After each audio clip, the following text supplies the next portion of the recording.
paz do Senhor. Vamos falar agora de Levítico 25, 26, 27.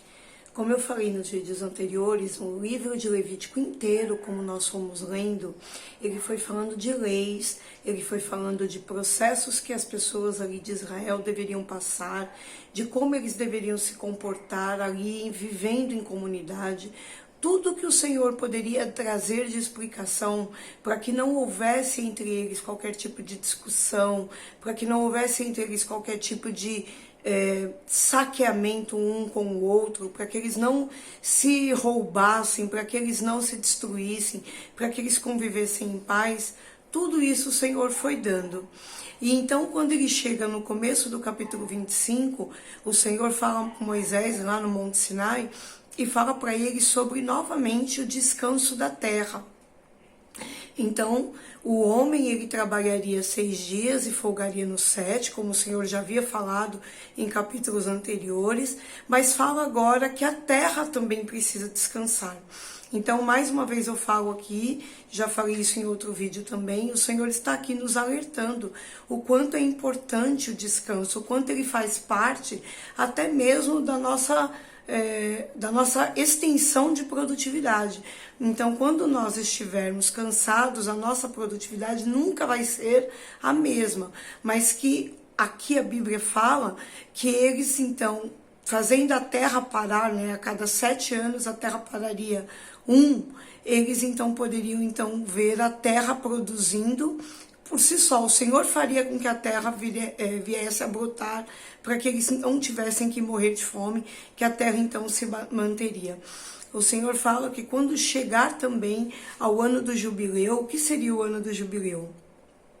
Que eles teriam, se fosse 50 anos realmente, e nesses 50 anos a terra teria que ser poupada por um ano inteiro.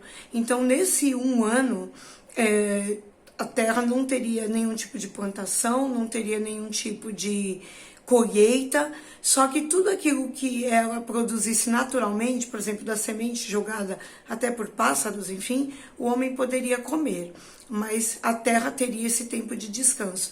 E era para que eles prestassem atenção na terra na época do jubileu, até, por exemplo, em relação a terras que um dia entre eles foram compradas, mas que a partir daquele momento o Senhor faria voltar ao primeiro comprador, ao primeiro dono da terra, aquela terra. Então, como era isso? A terra o Senhor estava dando a todos eles, porque eles caminharam no deserto até chegar no lugar onde o Senhor prometeu para eles. Durante esse caminho, alguns enriqueceram, conseguiram conquistar coisas a mais do que outros. Então, vamos pensar que o pequeno vendeu a propriedade que tinha para o grande. Este grande, no momento do ano do jubileu, ele devolveria a posse da terra para aquele que era o seu primeiro possuidor, de uma forma que assim todos poderiam viver ali em comunidade, todos teriam o que viver, todos teriam onde dormir, todos teriam o que comer. Então o Senhor tinha esse cuidado já com o povo. Na sequência desse capítulo também é falado que o Senhor passa ali novamente uma série de regras para que ninguém tome posse daquilo que é do seu irmão de uma maneira gananciosa, para que não use daquilo como algo para seu próprio benefício, menosprezando e diminuindo a força do outro trabalhador, ainda que esse outro trabalhador tenha sido até um estrangeiro que andou com o povo de Israel, mas que o Senhor pede para que todos eles sejam tratados com justiça. Fazendo isso, o Senhor ele fala então dessa devolução da terra para as pessoas, que a sua primeira propriedade fosse delas. Ali era calculado o valor dessa venda da terra pelos anos que faltaria até o ano do jubileu.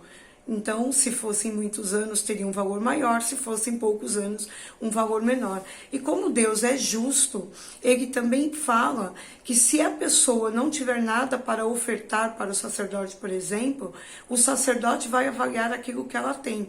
Porque, novamente, eu também já falei isso num vídeo anterior, o Senhor, ele ele permite que as pessoas, mesmo aquelas que têm poucas condições, que elas possam fazer doações, que elas possam fazer a sua oferta.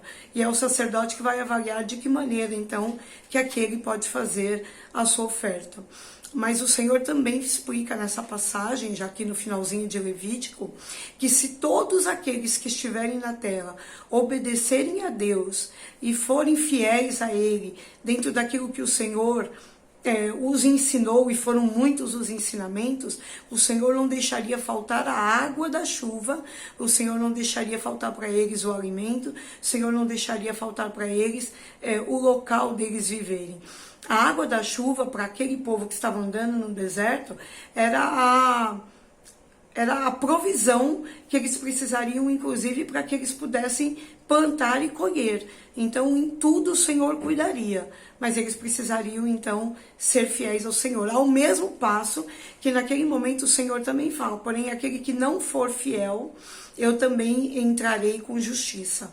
Então, irmãos, assim, eu quero fazer aqui uma pausa e falar com vocês a respeito desse capítulo e desse livro inteiro, que o Senhor, Ele dá vários ensinamentos para nós, e o Senhor, Ele não esquece de nenhum detalhe.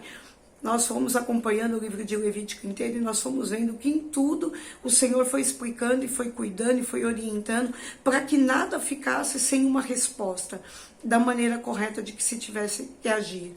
Então, se nós fizermos esses ensinamentos como o Senhor fala aqui, então com toda certeza nós viveremos o bem de Deus, a provisão até da chuva, que é aquilo que nós não temos como agir, aquilo que nós não temos como produzir por nós mesmos, o Senhor produzirá por nós. Então o que Ele quer dizer com isso? Que nos dias de hoje, se eu tiver algo que eu deseje muito, mas eu não tenho como produzir esse algo na minha vida, o Senhor produzirá por mim, se eu permanecer fiel a Ele. Amém? Nós estamos terminando aqui hoje o livro de Levítico, já lemos Gênesis, já lemos Êxodo, estamos ainda no meio de fevereiro, ainda temos muito para caminhar, mas eu agradeço a Deus porque nós temos conseguido permanecer e tem sido uma bênção, graças a Deus. E agradecer a algumas pessoas que têm sido assim, muito especiais, que têm sido verdadeiros incentivadores para que eu continue fazendo estes vídeos. A pastora Cida, a Márcia, que é minha amiga de uma vida inteira, a Leia, que sempre comenta, sempre fala daquilo que ela tem visto, a Flávia, a pastora Caldenice, minha prima Eliane, minha irmã Mônica, enfim, são muitas pessoas, graças a Deus, então eu não vou conseguir lembrar de todas, mas vocês têm sido verdadeiros incentivadores. Vocês têm sido aqueles que têm segurado o braço de Moisés para que ele prevaleça. Eu só tenho conseguido prevalecer porque vocês têm falado comigo que esses vídeos têm sido bênção para a vida de vocês. Eu agradeço a Deus pela vida de cada um e que o Senhor nos permita continuar nesse propósito. Fiquem todos na paz do Senhor.